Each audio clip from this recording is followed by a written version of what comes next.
लड़का बनी बहू। पूरे 28 साल का हो चुका था ऋषभ, लेकिन शादी करने को तैयार ही नहीं था। माँ बाप पूरी तरह से परेशान हो चुके थे। जब भी किसी लड़की का रिश्ता ऋषभ के लिए लेकर आते तो वो शादी करने से साफ मना कर देता, चाहे लड़की कितनी भी सुंदर, कितनी भी अच्छी क्यों ना हो। ऋषभ के माँ बाप को इसकी वजह समझ में नहीं आ रही थी। अरे ऋषभ बेटा, अच्छी खासी नौकरी लग गई है, दिखता भी इतना अच्छा है। आखिर बात क्या है, तुझे शादी क्यों नहीं करनी? देख, तू हमारा इकलौता बेटा है। अगर तू शादी नहीं करेगा तो कैसे काम चलेगा? लेकिन मैं शादी करना ही नहीं चाहता। मुझे कोई लड़की पसंद नहीं आती। अरे बेटा, अगर कोई लड़की तुझे पसंद हो तो उससे शादी कर ले, हमें कोई ऐतराज नहीं है। हाँ ऋषभ बेटा, अब देख, तेरी माँ से भी काम नहीं होता। घर में एक बहू आ जाएगी तो कम से कम घर का माहौल भी अच्छा होगा और तेरी माँ को मदद भी मिल जाएगी। मम्मी पापा कहाँ ना, मुझे लड़कियाँ पसंद ही नहीं आती।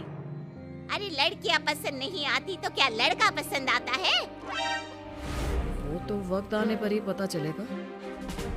ऋषभ की बात सुनकर उसके माँ और पापा का सर चकरा जाता है।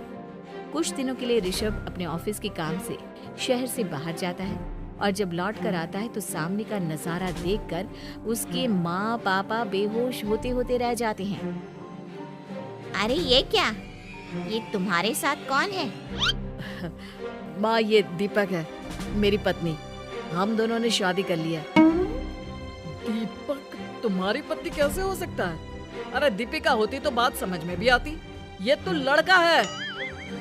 तो क्या हुआ पापा, आजकल तो ये सब फैशन में है और मैंने आपको बताया था कि मुझे लड़कियां पसंद नहीं आती। अरे तो इसका मतलब ये थोड़ी है कि तुम दीपक को दीपिका बनाकर ले आओगे। मुझे बहू चाहिए, बहू के रूप में, ये आदमी नहीं। लेकिन मम्मी जी, मैं आपकी बेटे से बहुत प्यार करती हूँ। मेरा मतलब करता हूँ। अरे इसको तो करता हूँ करती हूँ का अंतर भी नहीं पता। लेकर जाए इसे वापस। अगर आपने इसे घर से बाहर निकाला पापा तो मैं भी इसे के साथ चला जाऊंगा। मैं ऋषभ के बिना जी नहीं सकती। मेरा मतलब जी नहीं सकता। हमारा जिंदगी भर का साथ है, प्लीज हमें अलग मत कीजिए मम्मी जी, पापा जी। हे भगवान, ये तूने क्या दिन दिखाया। मेरे बेटे को थोड़ी अकल दे दे, लड़के को बहू बनाकर घर में ले आया है। अब क्या होगा, हम दुनिया को क्या मुंह दिखाएंगे? आप बेकार में परेशान हो रही है। दीपक आपके सारे काम करेगी और एक अच्छी बहू की तरह आपके साथ रहेगी। देखना, पहले तो खुद तो क्लियर कर ले कि यह कुछ करेगा या करेगी। बाद में हम सोचते हैं कि हम क्या करें। बहू के आने के बाद क्या करते हैं? मुंह दिखाई की रस्म तो आप भी वही कर लीजिए। आप चाहे तो मैं पूरे मोहल्ले में न्योता दे आती हूँ। अरे रहने दे, तेरी वजह से बेइज्जती और ज्यादा होगी। आई बड़ी, अब मेरा मतलब है आया बड़ा न्योता देने। अगले दिन सुबह के वक्त दीपक बड़ी नजाकत से चलता हुआ सबके लिए चाय बनाकर सुबह सुबह बालकनी में आ जाता है। प्रणाम मम्मी जी, प्रणाम पापा जी। ये देखिए, चाय बिल्कुल आपकी पसंद की है। मुझे ऋषभ ने सब कुछ बता दिया था कि आपको क्या क्या पसंद है। हे भगवान, ये सब क्या हो रहा है? ये क्या नौटंकी है? नौटंकी कहाँ है? माँ देखिए तो, मेरा दीपक आपका कितना ख्याल रख रहा है। लाओ, अब जो भी है जैसे भी है, चाय पियेंगे। थोड़ी देर के बाद, वैसे दीपक, चाय तो तुमने बहुत अच्छी बनाई है। चलो, कुछ तो अच्छा हुआ। अजी सुनते हैं, आज पैरों में बड़ा दर्द हो रहा है। लग रहा है घुटनों में फिर से कुछ न कुछ प्रॉब्लम हो रही है। डॉक्टर ने वो दवाई दी थी, उसकी मालिश करो ना अपने घुटनों पर, आराम मिल जाएगा। क्या है ना, खुद के हाथों से ठीक से मालिश नहीं हो पाती। अरे मम्मी जी, आपको परेशान होने की क्या जरूरत है? मैं हूँ ना, लाइए, मैं आपके पैरों पर मालिश कर देता हूँ। मेरा मतलब कर देती हूँ। अरे रहने दे, रहने दे। घर में बहू होती तो सेवा करती, यहाँ तो आदमी बहू बनकर बैठा हुआ है। मम्मी जी नाराज मत होइए, एक बार मुझे मौका तो दीजिए आपकी सेवा करने का। अच्छा ठीक है, ये ले दवाई लगा दे। दीपक बहुत अच्छे तरीके से घुटनों की मालिश करता है। थोड़ी देर के बाद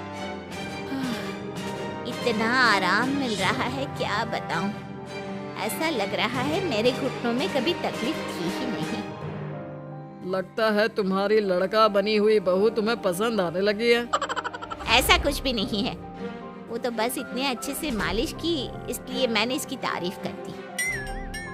मम्मी जी पापा जी आपस में लड़ाई नहीं करते। अच्छा आप ये बताइए शाम के खाने में क्या खाएंगे? पनीर, दाल मखनी, पुलाव, कुछ भी स्पेशल बता दीजिए। अरे भाई ये सारी चीजें मुझे तो खाने में बहुत ही पसंद है।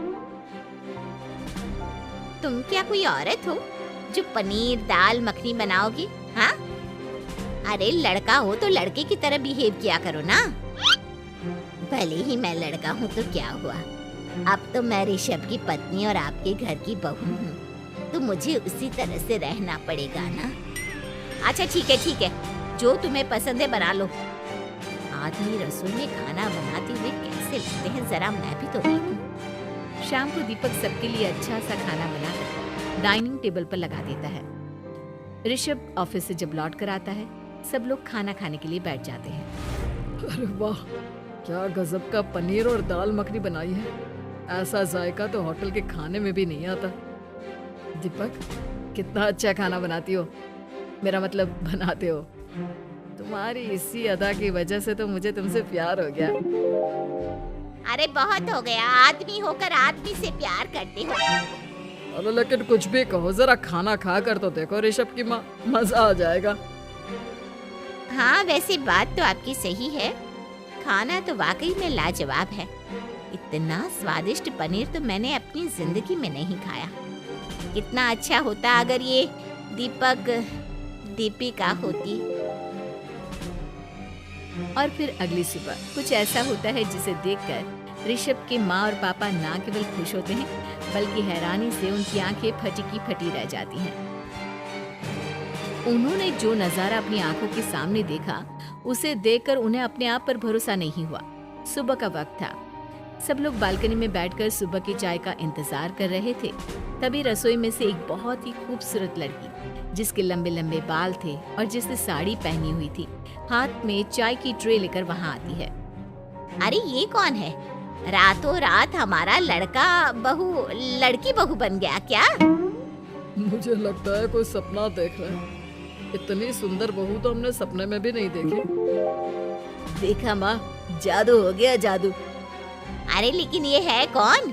तुम्हारा वो आदमी वाला पत्नी कहाँ चला गया? आपने मुझे पहचाना नहीं? मैं दीपक नहीं दीपिका हूँ। इतने दिन से लड़के के कपड़े पहनकर आपके घर में आपकी बहू बनी हुई थी।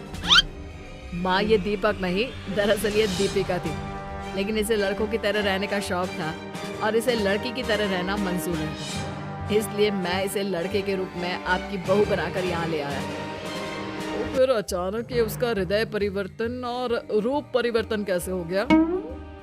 वो क्या है ना, मुझे बाद में एहसास हुआ कि आप लोग इस बात को लेकर बहुत दुखी हैं कि आपके बेटे ने एक लड़की के साथ शादी की है, इसलिए मैं अपने असली रूप में वापस आ गई। हमने कोई पुण्य कर्म किए होंगे जो तुम्हारे जैसा, मेरा मतलब तुम्हारे जैसी बहू मिली, इतनी खूबसूरत और इतना ख्याल रखने वाली। भला हो भगवान का कि हमें लड़की बहू मिली है, लड़का बहू नहीं।